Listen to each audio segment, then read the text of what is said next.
ছোট পর্দার অভিনেতা জাহির আলভির স্ত্রী আফরা ইবনাত খান ইকরার আকস্মিক মৃত্যু ঘিরে শোক ও আলোচনা দুই ছড়িয়েছে বিনোদন অঙ্গনে। ২৮ ফেব্রুয়ারি দুপুরে রাজধানীর মিরপুর ডিওসিস এলাকার বাসা থেকে গলায় ফাঁস দেওয়া অবস্থায় তাকে উদ্ধার করা হয়। ঘটনার সময় আলভি নেপালে শুটিংয়ে ছিলেন। এদিকে সামাজিক মাধ্যমে দাম্পত্য কলহ ও পরকীয়ার গুঞ্জন নতুন করে সামনে এসেছে। বিশেষ করে অভিনেত্রী ইফফাত আরা তিথির সঙ্গে আলভির ঘনিষ্ঠতা নিয়ে আগে থেকেই চলা কানাকানি এই ঘটনার পর আরও জোরালো হয়েছে।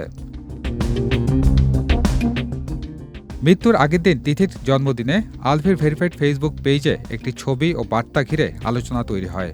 ছবিতে দুজনকে ঘনিষ্ঠ ভঙ্গিতে দেখা যায়। একই রাতে আলভির একটি রহস্যময় স্ট্যাটাস ভুল করলে মাপ মিলে কিন্তু মুক্তি মেলে না এবং পরদিন সকালে ইকরার ইঙ্গিতপূর্ণ ইংরেজি পোস্ট সামাজিক মাধ্যমে ভাইরাল হয়। অনেকেই এই পোস্টগুলোকে দাম্পত্য টানাপোড়েনের ইঙ্গিত হিসাবে দেখছেন।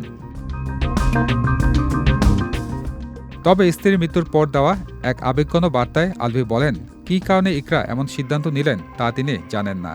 তিনি মানসিকভাবে ভেঙে পড়েছেন এবং একমাত্র সন্তানের ভবিষ্যতের কথা ভেবে সবার কাছে সময় ও সংযম কামনা করেছেন।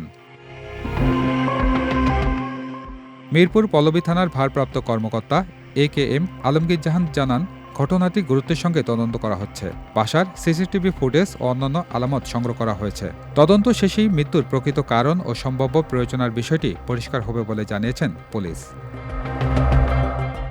সজল খান, বিজয় টিভি, ঢাকা।